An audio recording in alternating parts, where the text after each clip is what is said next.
भारतीय सेना ने पाकिस्तान से पहलगाम आतंकी हमले का चुन चुन कर बदला ले लिया है। पाकिस्तान और आतंक के आकाओं के खिलाफ भारतीय सेना ने कल्पना से भी ज्यादा कार्रवाई की है। 1971 के युद्ध के बाद ऐसा पहली बार हुआ है जब भारतीय सेना ने पाकिस्तान के बेहद अंदर जाकर स्ट्राइक्स किए हैं। भारतीय सेना ने पाकिस्तान के पंजाब प्रांत से लेकर पीओके तक सब जगहों पर आतंकी ठिकानों पर हमले किए हैं। पहलगाम हमले के बाद खुफिया एजेंसी ने सेना को 9 ठिकाने बताए थे, जिसके बाद सेना ने कल देर रात उन 9 आतंकी ठिकानों को टारगेट किया, जिसमें लश्कर-ए-तैयबा और जैश-ए-मोहम्मद, हिजबुल के ठिकानों को पूरी तरह ध्वस्त कर दिया है।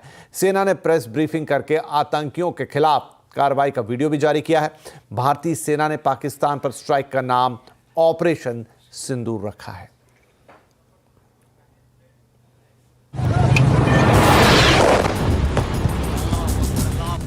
ऑपरेशन सिंदूर, लश्कर के ठिकाने तबाह, सही टारगेट, सही वक्त, आतंकी ठिकाने ध्वस्त। 25 मिनट, पाकिस्तान के आतंकी पस्त।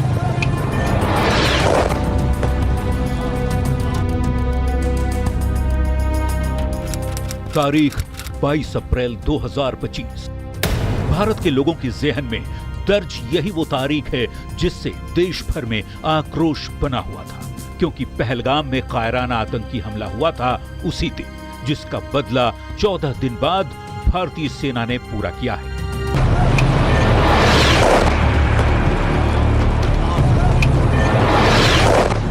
इस बदले से पाकिस्तान में खौफ और दहशत का माहौल कायम है, क्योंकि आतंक की कमर तोड़ने के लिए भारतीय सेना ने ऑपरेशन सिंदूर के जरिए पाकिस्तान और पीओके में आतंकी ठिकानों पर सही वक्त पर एयर स्ट्राइक की।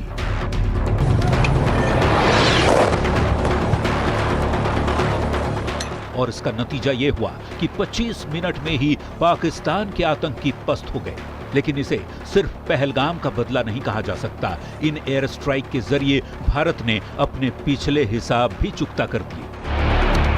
तीनों सेनाओं ने ऑपरेशन सिंदूर के तहत दुश्मन देश के जिन 9 आतंकी ठिकानों पर एयर स्ट्राइक की है, उसमें मरकज सुभान अल्लाह बहावलपुर, मरकज तैयबा मुरीद के, सरजल, तहराकला, महमूना जोया सियालकोट, मरकज अहले हदीद बरनाला, मरकज अब्बास कोटली, मस्कर राहिल शाहिद कोटली, सवाई नल्ला कैंप मुजफ्फराबाद और सैयदना बिलाल कैंप मुजफ्फराबाद शामिल। ऑपरेशन सिंदूर के तहत तीनों सेनाओं के जांबाज जवानों ने इस ऑपरेशन को अंजाम तक पहुंचाया, जो भारत की आतंक के खिलाफ नई रणनीति का एक साहसी कदम है।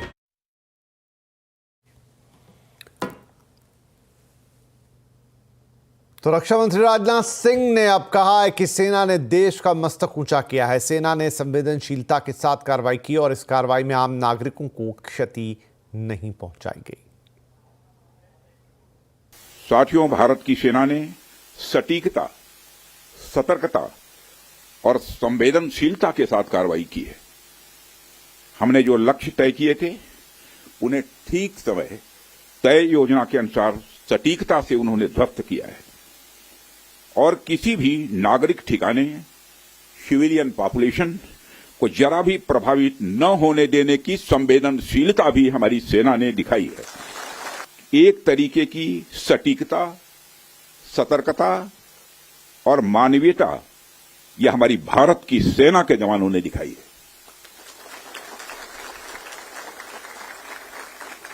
जिसके लिए मैं हमारे सेना के जवानों और अधिकारियों को पूरे देश की ओर से मैं साधुवाद देता हूं और सेना को संपूर्ण संबल प्रदान करने के लिए अपने प्रधानमंत्री माननीय नरेंद्र मोदी जी को भी मैं साधुवाद देता हूं।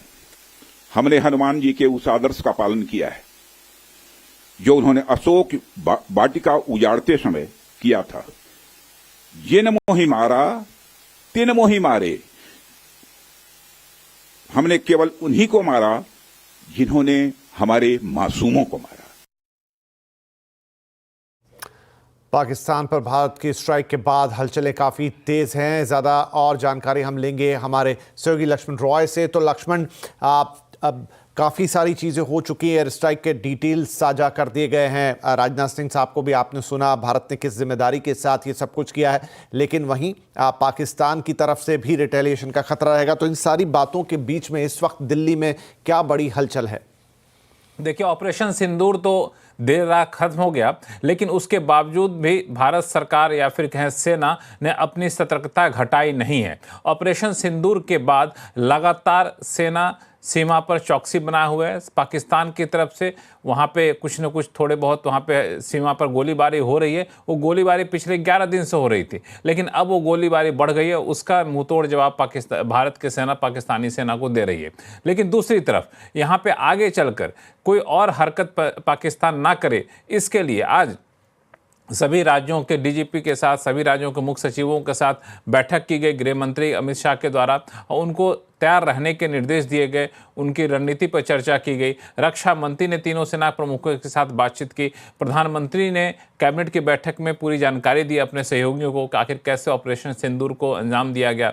राष्ट्रपति को इसकी जानकारी दी गई। और उसके बाद अब कुछ देर पहले सभी राजनयिकों को बुला करके बताया कि किस तरह से ऑपरेशन सिंदूर भारत ने किया है, उसके पीछे क्या मकसद था। ये हमला नहीं था, दरअसल आतंकवादी ठिकानों को निशाना बनाना था। चीन के राजदूत को ही बुलाया गया, उनको ही बताया गया कि दरअसल हमने क्या किया है, इसको समझिए और बेतुका बयान जहां तहां देने से बचिए। इस सब के बीच में यूनाइटेड नेशन के जो सिक्योरिटी काउंसिल के सदस्य देश हैं, उनको भी इस पूरे हमले की जानकारी दी गई ताकि कोई भी गलतफहमी किसी के मन में ना रहे। तो मुझे लगता है कि राजनयिक स्तर पर, सैन्य स्तर पर अभी भी सतर्कता है। तैयारी चल रही है कि पाकिस्तान कोई भी हरकत करता है तो उसको और ज़्यादा बड़े तरीके से मुंहतोड़ जवाब दिया जाए। जी, बहुत शुक्रिया लक्ष्मण इस अपडेट के लिए। तो काफ़ी हलचलें दिल्ली में इस वक्त और मौके की नज़ाकत भी है कि भारत सतर्क है और जिस तरीके से उसने हमला किया है पाकिस्तान के ऊपर, जिस जिम्मेदारी की अभी बात हो रही थी, सभी राजनयिकों को जो लक्ष्मण रॉय बता रहे थे सूचित कर दिया गया, बता दिया गया कि इंडिया ने किस तरह का एक्शन लिया है। इधर तो बहुत बहुत धन्यवाद लक्ष्मण। और इधर ऑपरेशन सिंदूर के बाद हवाई उड़ानों पर भी बड़ा असर पड़ा है। एहतियातन जम्मू कश्मीर, लद्दाख समेत सीमावर्ती राज्यों में कई एयरपोर्ट को बंद रखा गया है। वहीं कई उड़ानों को रद्द भी किया गया है। डिटेल्स बताने के लिए हमारे साथ है हमारे सहयोगी रोहन सिंह। तो रोहन, एहतियात बरती जा रही है। भारत के कुछ सीमावर्ती जो शहर हैं वहां के हवाई अड्डे एहतियातन बंद हैं, कुछ फ्लाइट्स कैंसिल हैं। इस वक्त का अपडेट क्या है ताकि जो पैसेंजर्स हैं उन्हें कोई तकलीफ ना हो? जी, इस वक्त अगर आप भारत का एयर स्पेस देखेंगे तो दिल्ली के नॉर्थ और वेस्ट का जो पूरा एयर स्पेस है वो इस वक्त आपको खाली दिखेगा। और कुल मिला के जो 10 सीमावर्ती राज्य हैं उनके 16 ऐसे एयरपोर्ट्स हैं जो मेजर एयरपोर्ट्स हैं वो सभी बंद हैं। जम्मू, श्रीनगर, लेह, इसके अलावा जोधपुर, अमृतसर, चंडीगढ़, धर्मशाला, मतलब जितने भी ऐसे 16 एयरपोर्ट हैं जो नॉर्थ और वेस्ट में जो सीमावर्ती राज्यों में आते हैं उन सभी को बंद रखा गया है 10 मई तक के लिए। और इसी के जो परिणाम स्वरूप जो जितने एयरलाइंस हैं, चाहे वो एयर इंडिया हो, स्पाइस जेट हो, इंडिगो हो, इन सभी ने अपने ऑपरेशंस इन सभी जगहों से बंद कर दिए गए हैं। इस वक्त जो इस एयर स्पेस का जो ये पार्ट है, यहाँ सब आपको सिर्फ डिफेंस के एयरक्राफ्ट आपको दिखाई देंगे। कोई भी सिविलियन एयरक्राफ्ट का मूवमेंट इस वक्त नहीं है। और 10 मई के बाद क्या ये आगे बढ़ेगा, इस पे सबकी नजर है, क्योंकि इंडिगो को आज करीब 165 फ्लाइट्स जो है वो कैंसिल करनी पड़ी। कुल 2200 में से उनका 13% है। एयर इंडिया ने भी घोषणा की है कि इन तमाम जितने भी एयरपोर्ट्स हैं जो कि सीमावर्ती राज्यों से हैं वो वहां से वो कोई ऑपरेशंस नहीं करेंगे। इन तमाम जो एयरलाइंस उन्होंने एक बात जरूर कही है कि इस वक्त कोई पैसेंजर अगर कैंसिलेशन करता है या रीशेड्यूलिंग करता है इन एयरपोर्ट से जहां ऑपरेशंस बंद हुए हैं तो उनको फुल रिफंड दिया जाएगा। लेकिन ये जरूर है कि एविएशन प्रभावित हुआ है इस वक्त, क्योंकि इसका जो रिपल इफेक्ट है वो सिर्फ इन इलाकों में ही नहीं पूरे देश में पड़ने जा रहा है। दिल्ली एयरपोर्ट की बात करें, अभी 30 से ज्यादा फ्लाइट जो है वो कैंसिल हुई हैं डोमेस्टिक, और 4 के करीब कैंसिल हुई हैं इंटरनेशनल। इसके अलावा कई डाइवर्जन हुए हैं, कई सारे डिले चल रहे हैं और यही हाल पूरे देश के अलग अलग एयरपोर्ट का है। और जो अनुमान लगाया जा रहा है अगले कुछ समय तक, कुछ महीनों तक इसका इम्पैक्ट पड़ सकता है। जी, शुक्रिया इस अपडेट के लिए रोहन। इधर ऑपरेशन सिंदूर के बाद देश भर में सुरक्षा के मद्देनजर, जैसा रोहन बता रहे थे, कई फ्लाइट्स रद्द है। गुजरात में भी पाकिस्तान से सटे जिलों के 4 एयरपोर्ट्स बंद कर दिए गए हैं। हमारे संवाददाता केतन जोशी ने अहमदाबाद एयरपोर्ट का जायजा लिया।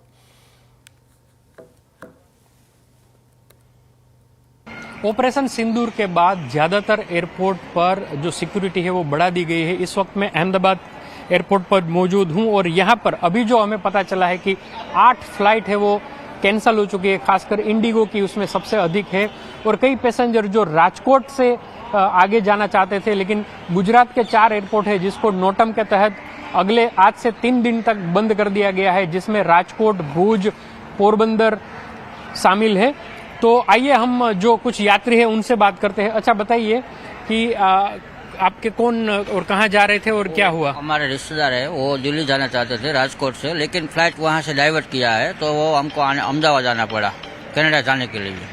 तो ऐसे कई सारे फ्लाइट के पैसेंजर जिनको यहाँ अहमदाबाद आना पड़ा है, यहाँ सिक्योरिटी भी बढ़ा दी गई है।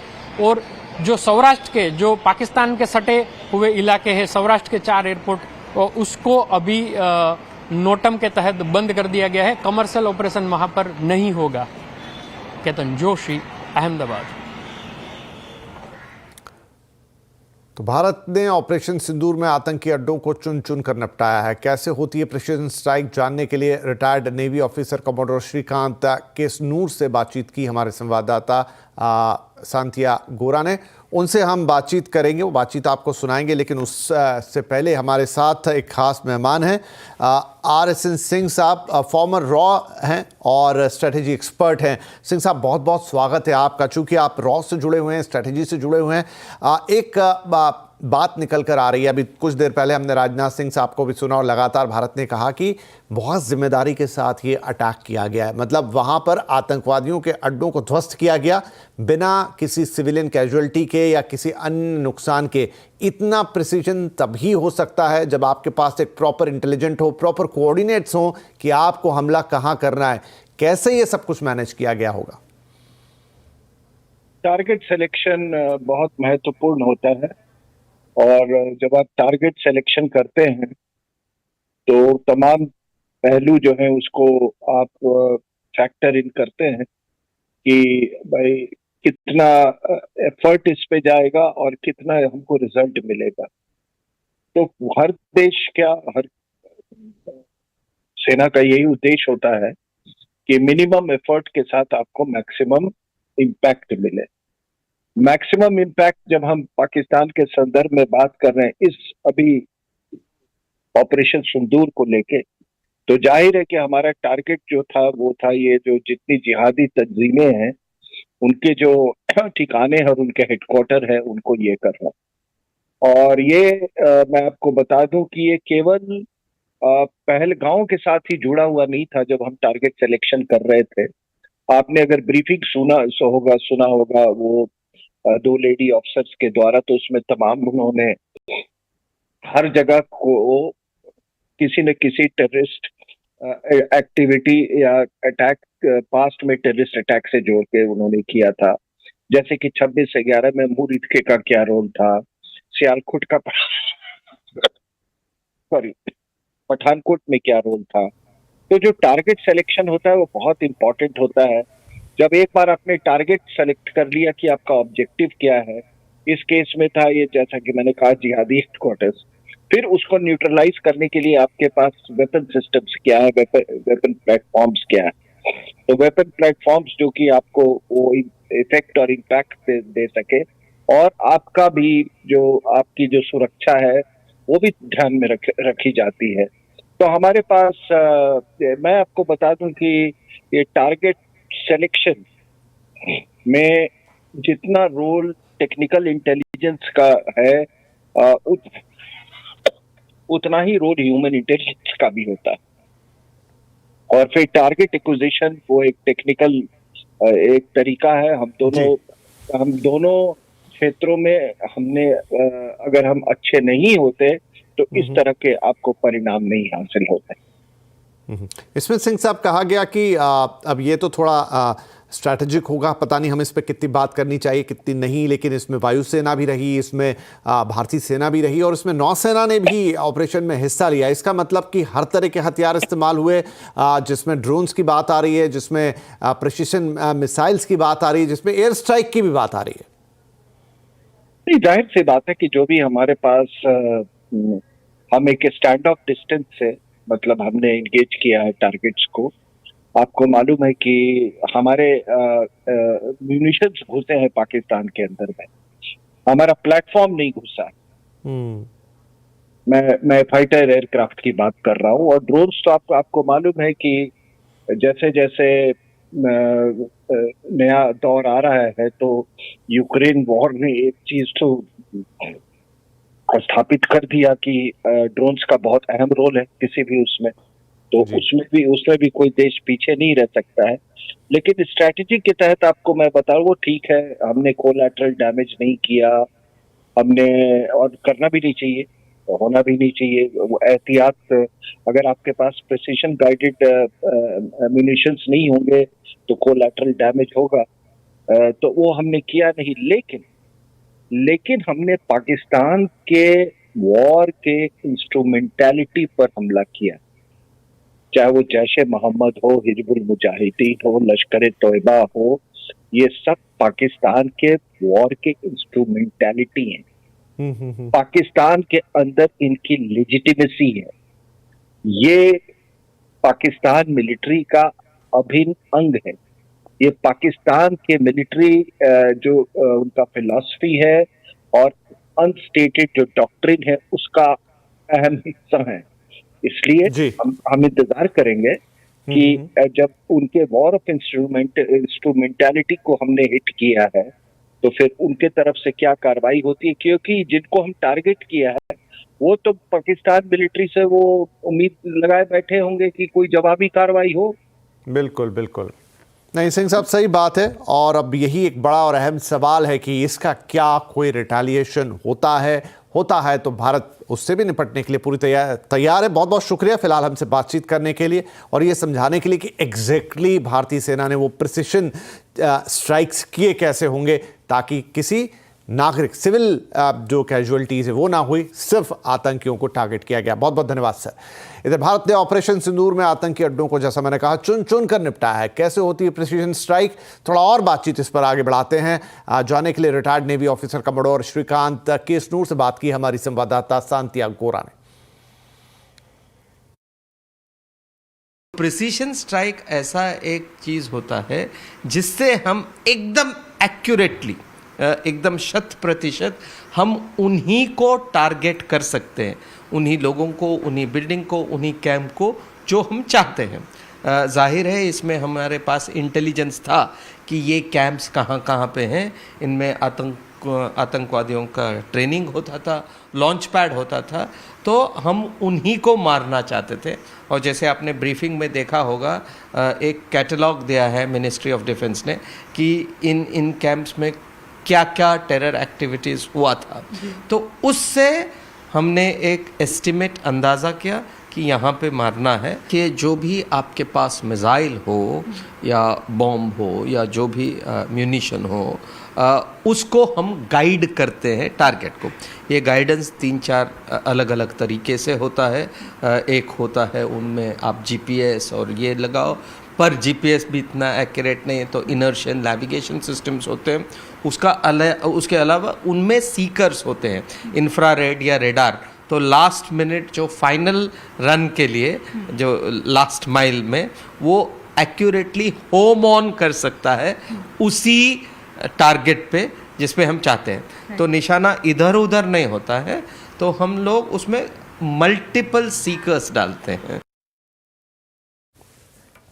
तो भारत ने सिंदूर का बदला ले लिया है। ऑपरेशन सिंदूर के साथ पाकिस्तानी आतंकियों को मिट्टी में मिला दिया गया है। सेना को हमारा सलाम है और आवाज अड्डा में आज इसी पर हम करेंगे चर्चा। ऑपरेशन सिंदूर, आतंकिस्तान चकनाचूर, 7:57 पर। आइए अब आपको ये बताते हैं कि ऑपरेशन सिंदूर पर विपक्षी नेताओं का क्या कहना है। वर्किंग कमेटी में हमारा डिस्कशन हुआ, पूरा समर्थन, full support to our forces,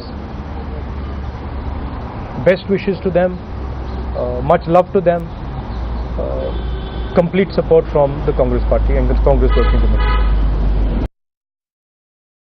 आतंकवाद को जड़ से खत्म करने के लिए जो सरकार फैसला लेना चाहे, सरकार के साथ समाजवादी पार्टी है।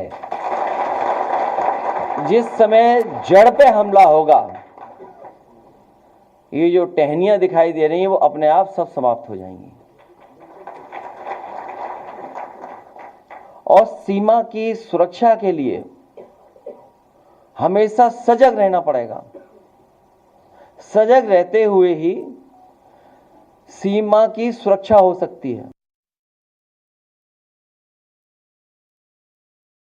As you know from my earlier statements and writings, this is exactly what I thought the government should do, and I'm glad they have done, which is that there is no question in my mind that we had to give some sort of fitting response to the terror attack. The terrorists had to be taught that there was a price to be paid.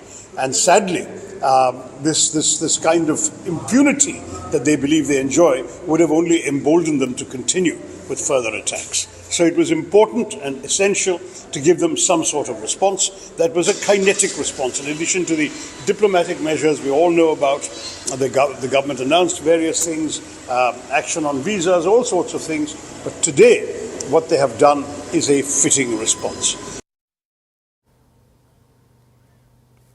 तो यहाँ पर operation सिंदूर मिलेंगे एक छोटा सा break, लेकिन break के बाद आज देश में हो रहे हैं सिक्योरिटी ड्रिल्स। तो वो डिफेंस, सिविल डिफेंस के ड्रिल्स में क्या किया जा रहा है, पूरी जानकारी आपको इस ब्रेक के बाद देंगे।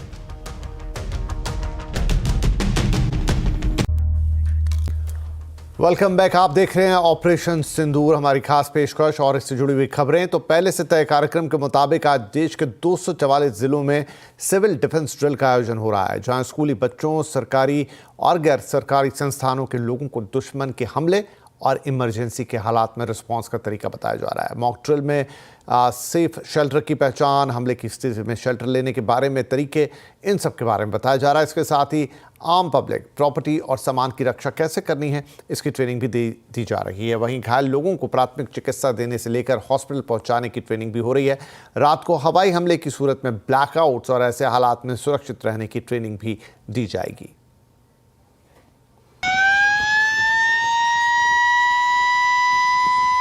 इस वक्त मैं अहमदाबाद के सिंधु भवन रोड पर हूं और यहाँ पर मॉक ड्रिल शुरू हो गई है। आप देखिए कि किस तरह से अगर युद्ध पूर्ण रूप से होता है तो नागरिकों को अपने आप किस तरह से बचाना है। यहाँ पर पूरे रोड को ब्लॉक कर दिया है।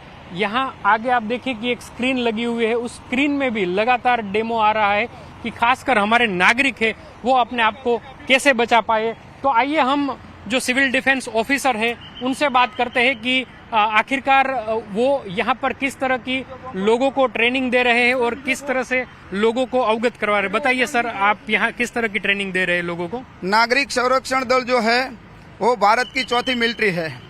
लोगों की सुरक्षा कैसे करनी है युद्ध के समय में, वो ट्रेनिंग हमें दी जाती है। तो जब एयर से जब हमला होता है, एयर स्ट्राइक होती है, हवाई हमला होता है, तो नागरिकों को कैसे बचाया जाए, आम नागरिक को इसका नॉलेज नहीं होता है। तो सिविल डिफेंस आज मैदान में उतरी है लोगों को समझाने के लिए कि जब हवाई हमला हो तो कैसे अपना बचाव करें। सायरन किस प्रकार से यहाँ और कितने बजेंगे? सायरन एग्जैक्ट 4 बजे बजाया जाएगा। जो सरकार की गाइडलाइन है उसके मुताबिक 4 बजे सायरन बजाया जाएगा। 1 मिनट के लिए सायरन बजेगा, जो उसका नियम है उसके अनुसार सायरन बजेगा। तो ये थे सिविल डिफेंस ऑफिसर जिनका कहना है कि ये लगातार जारी रहेगा अभ्यास। गुजरात के अलग अलग शहरों में, पूरे देश में इसी तरह से युद्धाभ्यास के साथ साथ नागरिकों को भी अब अवगत करवाया जा रहा है कि अगर कुछ बड़ा होता है तो आपको अपने आप को कैसे बचाना है। केतन जोशी, अहमदाबाद।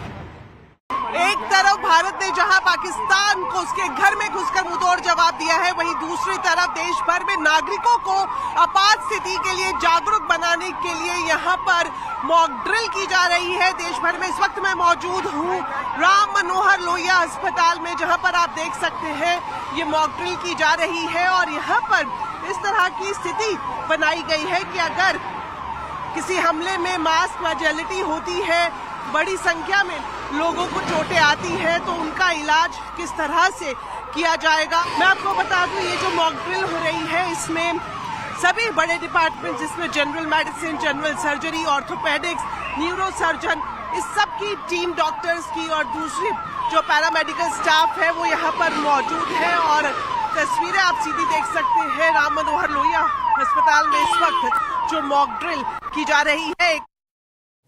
तो सिविल डिफेंस मॉक ड्रिल को लेकर लोगों में जिज्ञासा भी है और ये फिलहाल तो मौके की नज़ाकत भी है। तो क्या होती है सिविल डिफेंस और युद्ध जैसे हालात में, क्या इसमें नागरिकों का आपका हमारा कर्तव्य है, हमें ये क्यों आनी चाहिए? जानने के लिए देखिए आज हमारी खास पेशकश पाकिस्तान पर वार, हम रहें तैयार 5:57 पर ये खास शो आपके लिए।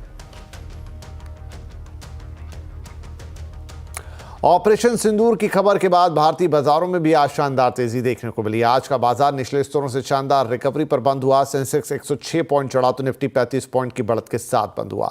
मिड और स्मॉल कैप शेयरों में आज जोरदार तेजी थी। मिड कैप इंडेक्स 1.5% से ज्यादा चढ़ा। सेक्टोरल फ्रंट पर ऑटो, रियल्टी और मेटल शेयरों में अच्छी खरीदारी रही। कंचन नौटियाल से लेंगे मार्केट का पूरा अपडेट। तो कंचन, मार्केट ने भी सैल्यूट किया आज ऑपरेशन सिंदूर को।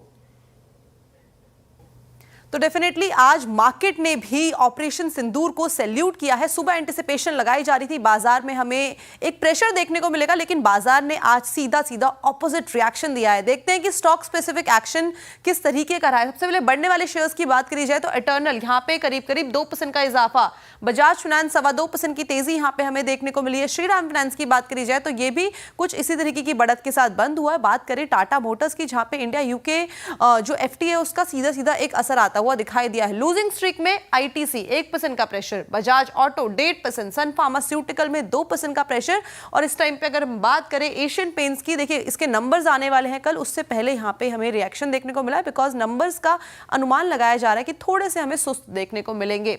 अगर इस टाइम पे मिड कैप के बढ़ने वाले शेयर्स की बात करें तो पेटीएम में अच्छी खासी तेजी देखने को मिली है, 7.5% की। नंबर्स इसके आए उसके बाद ये तेजी है। उसके बाद साथ ही साथ बीएससी के भी नंबर्स आए, नंबर्स काफी रोबस्ट हैं, जिसका रिफ्लेक्शन यहां पे दिखाई दिया है। भारत फौज में 5% का इजाफा आज के सत्र में देखने को मिला है। अगर लूजिंग स्ट्रीक में बात करें तो हुडको यहां पे नंबर्स के बाद रिफ्लेक्शन है। मजगांव में 5.5% की कमजोरी, भारत डायनामिक्स 5.5% और विशाल मेगा मार्ट भी 5.5% की कमजोरी के साथ आज के सत्र में बंद हुआ है। जी, तो ये थे मार्केट के अपडेट और इस खास पेशकश ऑपरेशन सिंदूर में फिलहाल इतना ही, लेकिन लगातार अपडेट सीएनबीसी आवाज़ पर आपके लिए जारी हैं और आप ऑपरेशन सिंदूर से जुड़ी हर छोटी बड़ी खबर हमारे सोशल मीडिया प्लेटफॉर्म्स पर भी ले सकते हैं, बस एक क्लिक पर। तो ज़रूर जुड़े रहिए हमारे साथ और 5:57 पर जुड़ेंगे एक खास कार्यक्रम के लिए। तब तक के लिए नमस्कार।